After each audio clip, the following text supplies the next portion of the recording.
Good afternoon. I am Ronaldo McKenzie, and welcome to another episode of the Neoliberal Round podcast. Today, I was at the Germantown High School, and I met outdoors with a group of students at an event. And we talked about how to get through college or school while balancing life. And today, I will share with you the broadcast or the talk I was having with a group of students entitled How to Get Through College While Balancing Life.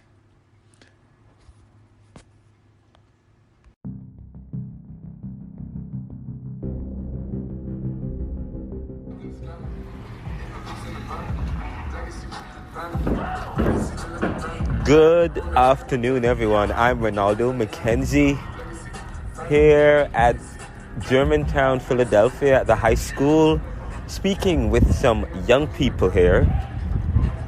They're having a tremendous, an amazing event, and we're happy to be joining them, talking about various issues. And today, I am here, and I will be speaking with some students as to how to get through college while balancing life. And it's good to be here to give this talk today. So it's very busy here, and what I've said, pursuing higher or professional education is not easy, especially as black or brown students who have to juggle between work, home, school, life, while trying to deal with limited resources and the challenges that come with being black and pursuing a college education, especially if you're at a school that is not predominantly black or diverse. So recently I have interviewed and engaged several students, especially African American students, we call AAs, who have shared their experience in college and who are struggling.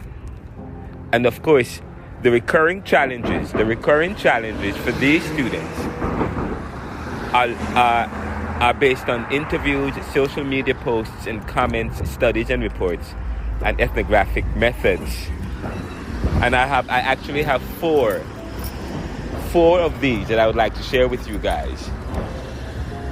And one of them is that the recurring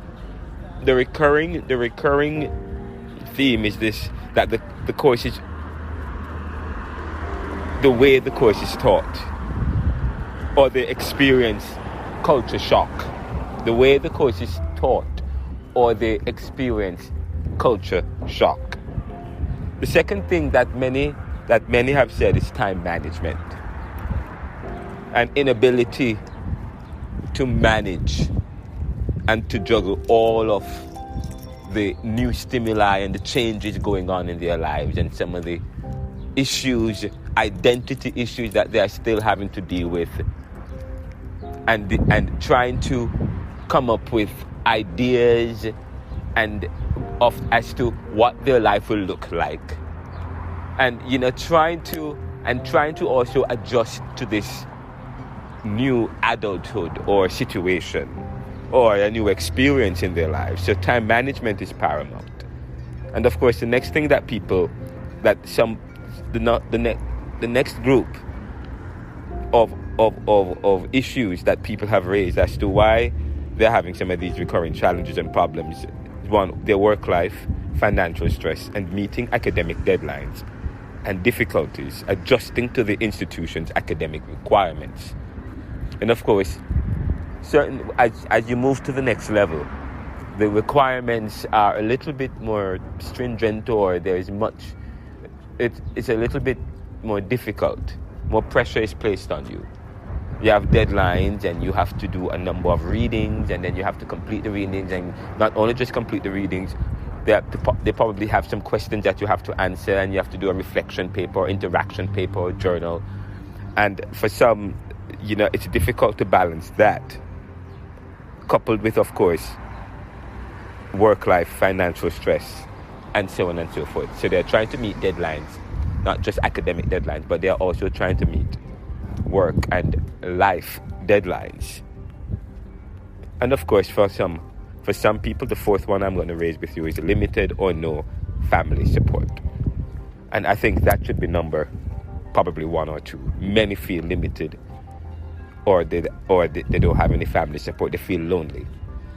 They say, great that you're in, but then don't understand why you're there, its value, and have no time as they navigate their own lives, and you feel more doubtful about why you need to do this. And of course, family only get involved when you are about to fail, and that threatens all their financial investments that they work hard to secure your college education. And that this is a very important point. Many African Americans, black and brown people are people who are working class people struggling to make ends meet, have indicated that they feel alone, but the only time family and their support system really get involved in their education is when it's too late, when they're about to be kicked out, and they feel as though all their financial investments and putting their name on the line becomes a problem for them. So those are some of the 4 general reasons that we have that we have come across as we put together and collate all of the ethnographic studies and all of the reports and the comments and so on and so forth. But in fact, I encountered 2 of these students recently whose concerns I will share and provide specific recommendations for students who may have similar experiences. Now, and of course, one 24-year-old student commented that I'm just burnt out overall, honestly, and it sucks because I'm really drained. And I'd be feeling like giving up, but I can't. Yes. And you guys feel like that. You guys can identify with this. And that is the feeling, and of course, there's also, and not just, so of course, and you guys here, the students here are between 16 and 19-year-old, and they identify with this 24-year-old. And here is then, actually, there's and then there's the PhD student. There's a PhD student I refer to as Ace, who is overwhelmed by having to do so much reading and is dealing with balancing work life and having his ideas challenged in class. He wrote that, so much reading to do, but this is what I signed up for. My ideas are challenged, I question my own ideas, and I question those of others.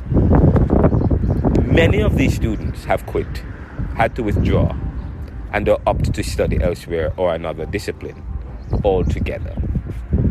But I want you guys to know, and all those who have joined us live via our various channels and feeds, and those who will get the benefit of hearing this on our Anchor.fm and other podcast streams, it doesn't have to be like that. You don't have to feel like this 24-year-old student, and you don't have to feel like this PhD student.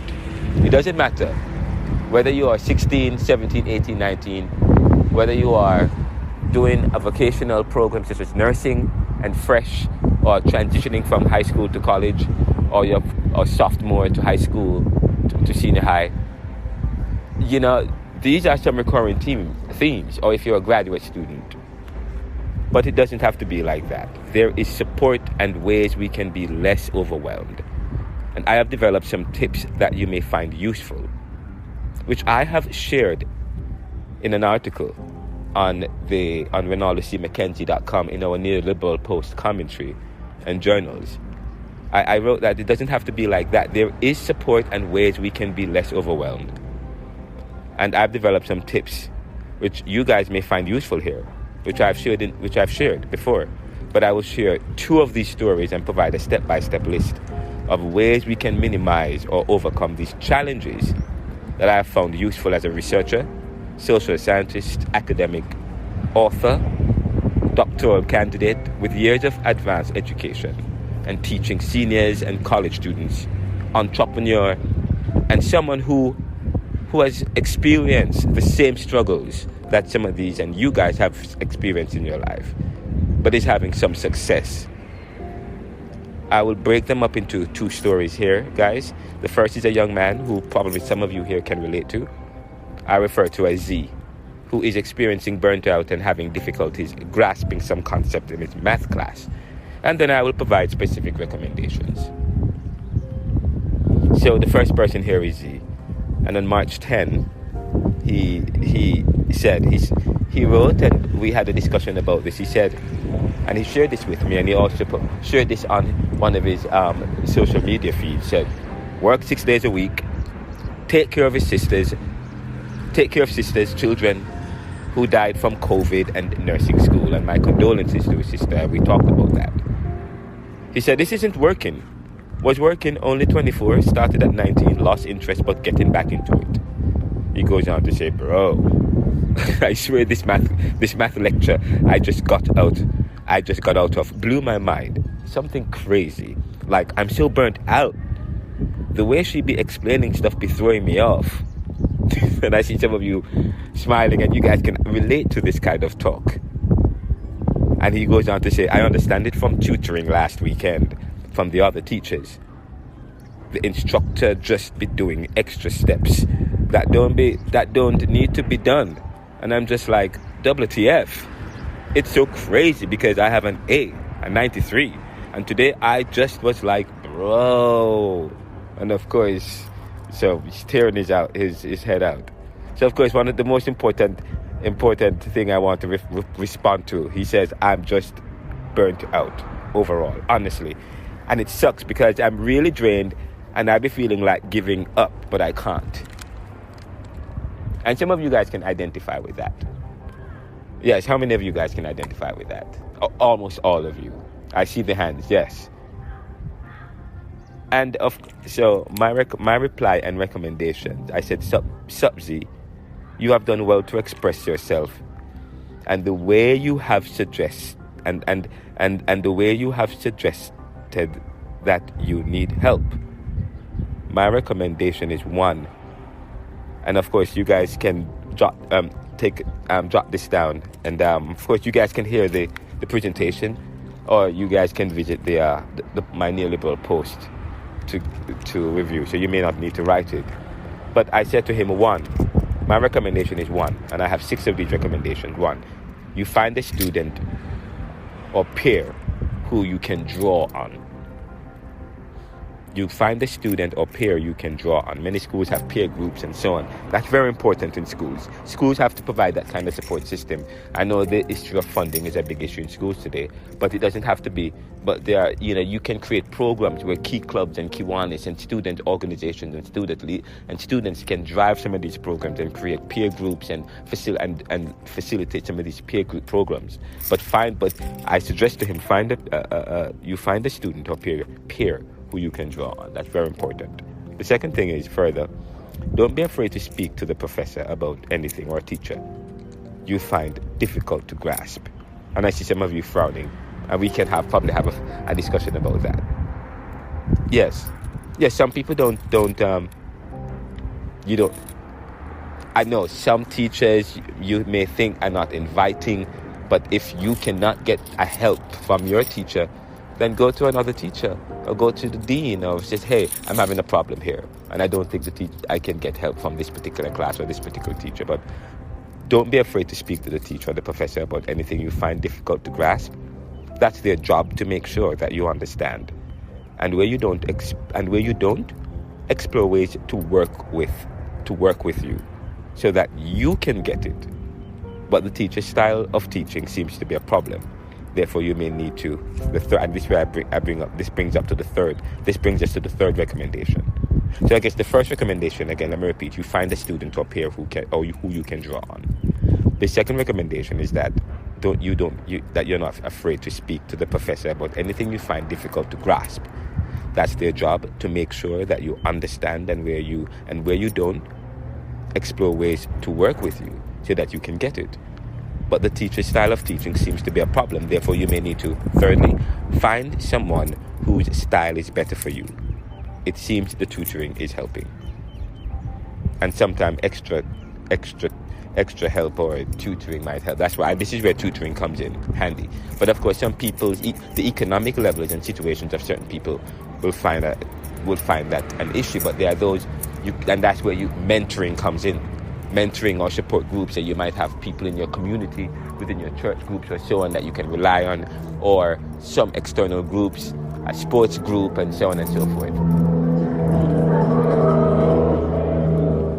And we're outside here doing this, doing a presentation to a group of students here in Philadelphia, Germantown, to a group of students at the gymnasium. We're actually outside, so it's kind of noisy. But we have opened up our podcast and this presentation to a group of students who are here joining us and the presentation, and many of them are relating, and we're lifting up some recommendations.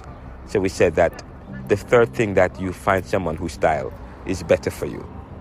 It seems the tutoring is helping. The fourth thing I want to share with you guys is that you may also benefit from being more organized, so as to minimize the stress and to find time to get some rest. Hopefully, you have friends and support to take caring for the little ones of your hands. And that brings me to the next point. Getting a mentor or support or peer group can also provide the needed support, especially when the fourth recommendation is that you may also benefit from being organized, so as to minimize the stress and to find time to get some rest. But I did say, hopefully, you have friends and support to take caring for the little ones off your hands. Sometimes. And of course, so getting a mentor or a support group or peer group who can help to organize that is very helpful. And of course, I did a presentation on mentoring, investing your life in others. And if persons are interested in any resources that deals with empowering, how to empower and how to facilitate mentoring relationships and support groups relationships, reach out to me.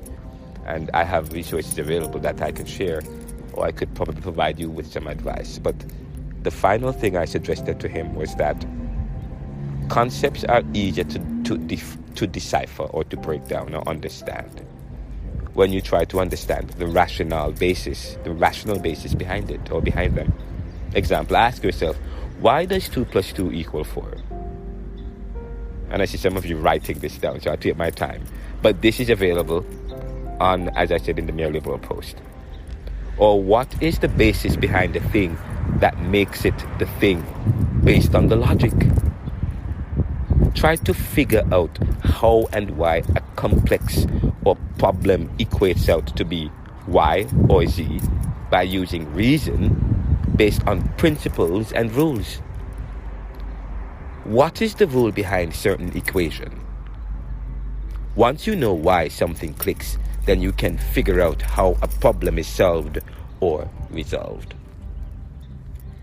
So Z actually reached out, and we are friends now. I continue to encourage him and provide any advice as needed. Now there's a second story. This is the last. As I said to you, I'm lifting up some recommendations as to how you can get through college or school while balancing life. And I shared 6 recommendations as it relates to people if you feel burnt out. And I shared with you a story or one real life example of how someone was feeling, and I shared their experience, and then I shared with you my recommendation to that person. Now the second person I'm going to share is a person named Ace, and this is recent, sometime about the April 2, and this person had commented and stated that, and I quote, "So much reading to do, but this is what I signed up for. Life as a PhD student is very lonely at times, very demanding, and much is expected of you. My ideas are challenged. I question my own ideas, and I question those of others. I have grown and still growing. I do it all for my family, my African ancestors, for the black and brown people around the world who do not have the opportunities as I do, I will leave every door open for you, and I will share what I have learned so that you too will have the opportunity. And for my passion to become a researcher, scholar in the field of forced migration policy, I want to help refugees, asylum seekers, and internally displaced persons. And he called those people IDPs. And I end quote. So I responded with some steps here. I said here, I responded with some step here that I'm going to be sharing with you guys. I had said to Ace that it doesn't have to be that way, brother. I have a trick that will help you to get you through the reading and get the best without the stress.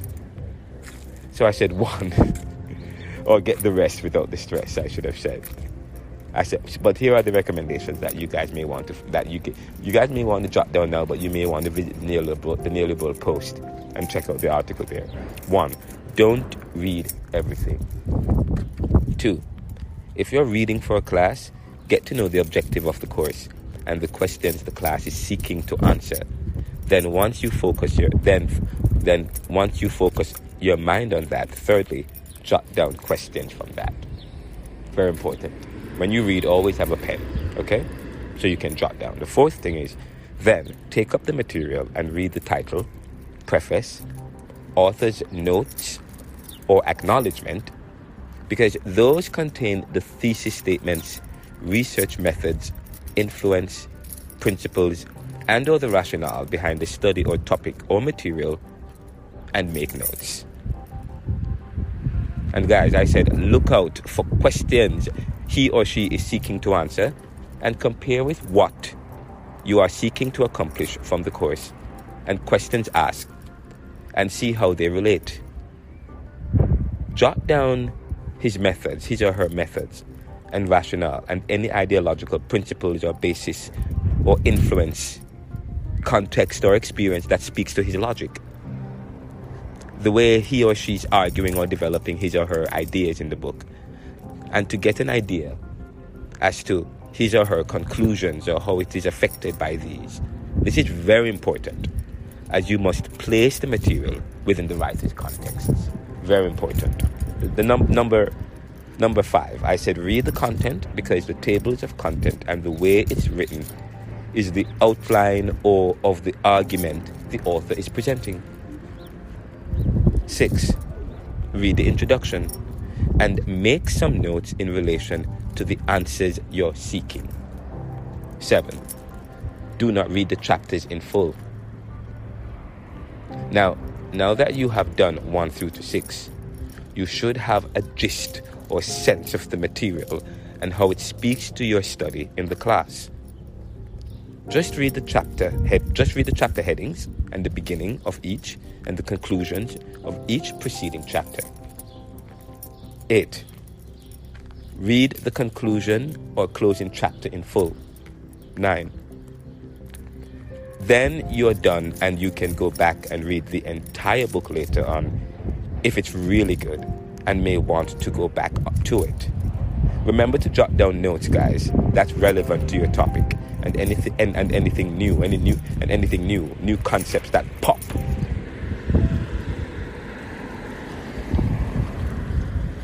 New concepts that pop that you want to revisit, and words and terms that you're not too familiar with. Make notes. Number 10, make notes at the end by answering the questions you started with based on your reading. Number 11, and we're almost finished, guys. To support your understanding of the subject, you may write a blog and publish it, or write in the class group if your class has that requirement. The material, or if your class has that an opportunity that facilitates that, where you can summarize your ideas from the material in relation to the overall discussions in the class, and or that addresses a new issue or current issue or question not dealing with anything in the class topic. And 12, submit a letter to the paper, to our newspaper, or here at the Neoliberal Post for publication. And just so you know, guys, you all can do that. I will conclude here, guys, how I ended my reply to Ace. I said, let's talk. I get it. Let's talk. I hear the same from many other African American students in PhD and grad programs who are struggling and eventually quit. And it feels lonely. We may need to have a wider discussion about this so that we can provide more awareness and further perspectives as our society seeks to resolve the distributional equity by supporting HBCUs financially. But the support must be also directed at helping students to get through college. But not just to get there, to get through college once they get there. Thank you so much, guys, for listening in and for joining us at the Neoliberal Round podcast. Actually, you guys can actually listen to the program that I will have available. And actually, I'm going to have an opportunity for discussions and so on and so forth. But for those who are listening via podcast or joining us via various feeds, news feeds, or any of our feeds, thank you so much. And you can send us a feedback or support to our show and our program as we seek to provide information, because communication is to make popular what was the monopoly. Thank you and take care.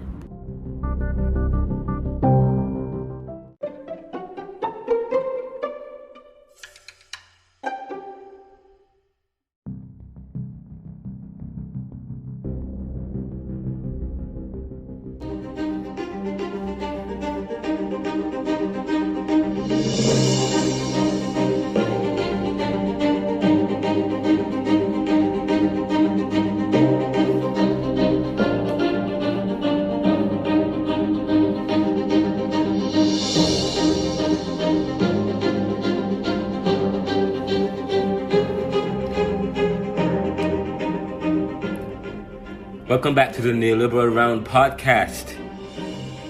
That was just a broadcast of a live recording I did while having a presentation to a group of students at the Germantown High School on the outdoors.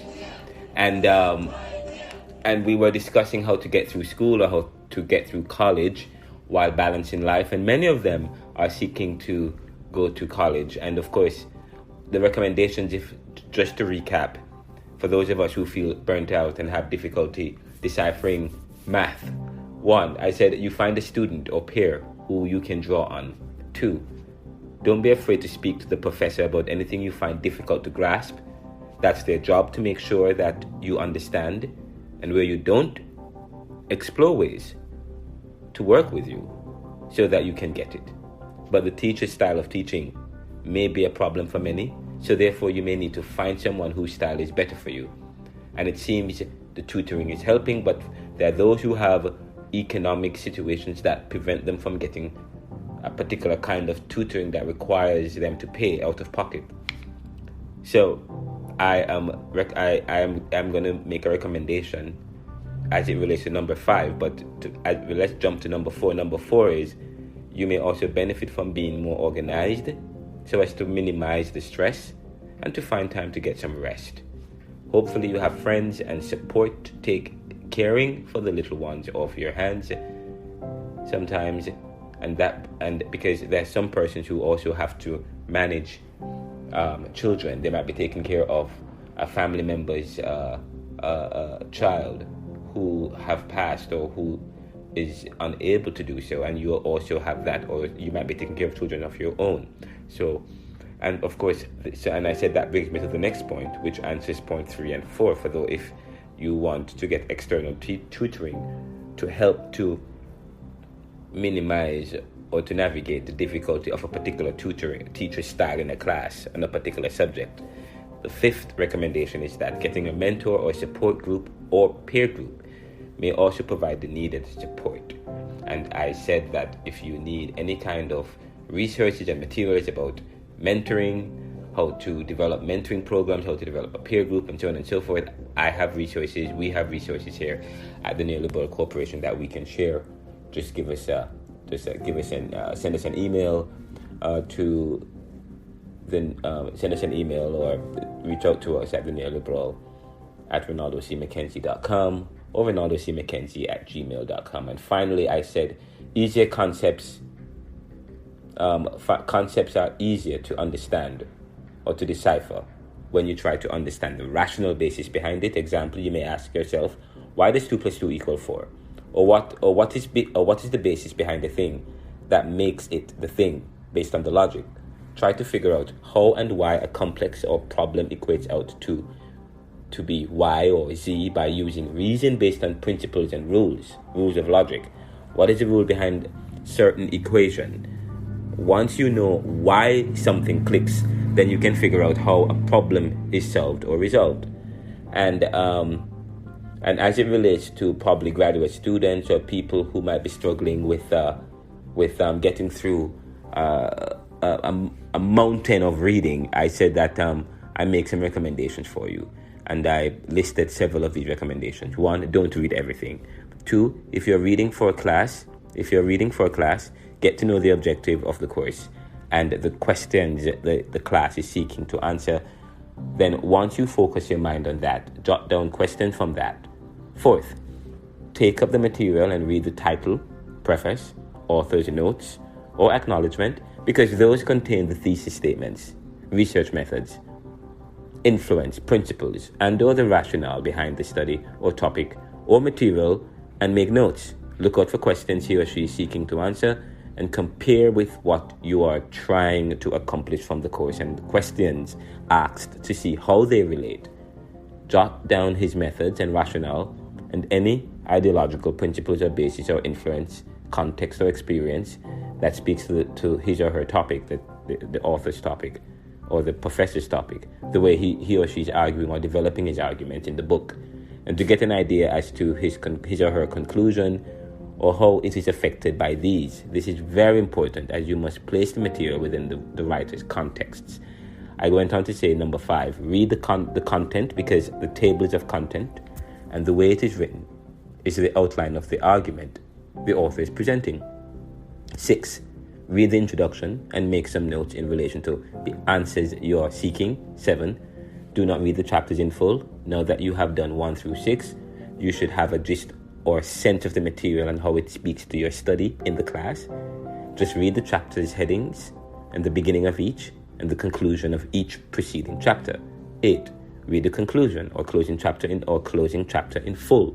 9, then you're done and you can go back and read the entire book later on if it is really good and you may want to go back to it. Remember to jot down notes that's relevant to your topic and anything new, any new concepts that pop that you want to revisit, and words and terms that you're not too familiar with. 10, make notes at the end by answering the questions you started with based on your reading and based on the questions that is posed by the professor in your class.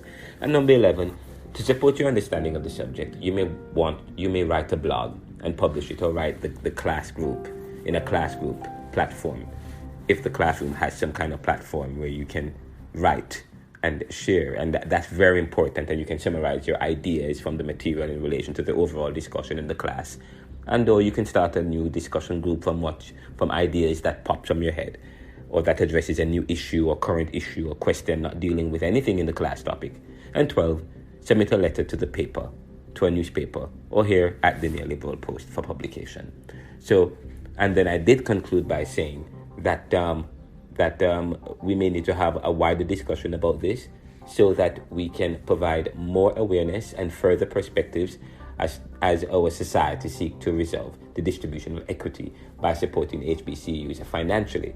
But the support must also be directed at helping students to get through college once they get there. So not just providing money to these schools so that students can get funding to get to school, but once they but they need to also, the school also needs to have programs and so on that will help students to get through college, because sometimes that's an issue. We hope that we'll continue this conversation, and I hope that you spend some time to explore some of you explore the presentation and the discussion that I had with the students and the stories that I outlined, stemming which the recommendations spoke to. The 2 groups of recommendations. The first 6 speaks to a young 24-year-old, and the other group of recommendation a PhD or graduate student who's having a problem completing the reading, so that helps as well. So, and it's also appealing to people, to donors, and to also schools who are seeking to get more funding. If you're seeking to get more funding so that you can help to facilitate, so you can help students financially to get into the college, to pay the tuition and so on. We should also provide programs, mentoring programs, support group programs. We should also look at teaching methods and so on. We should all constantly revisit teaching methods, and so opportunities for students to assess teaching styles and so on. So teachers can also constantly adjust their teaching style to facilitate each student, and this is very important as we seek to develop, as we seek to add value to people, as we seek to be relevant, as we seek to develop students for the future, these students for the future. Continue to listen to the Neoliberal Round podcast. We have loads of resources available at the Neoliberal Corporation. Reach out to me at theneoliberal.com or at RenaldoCMckenzie.com.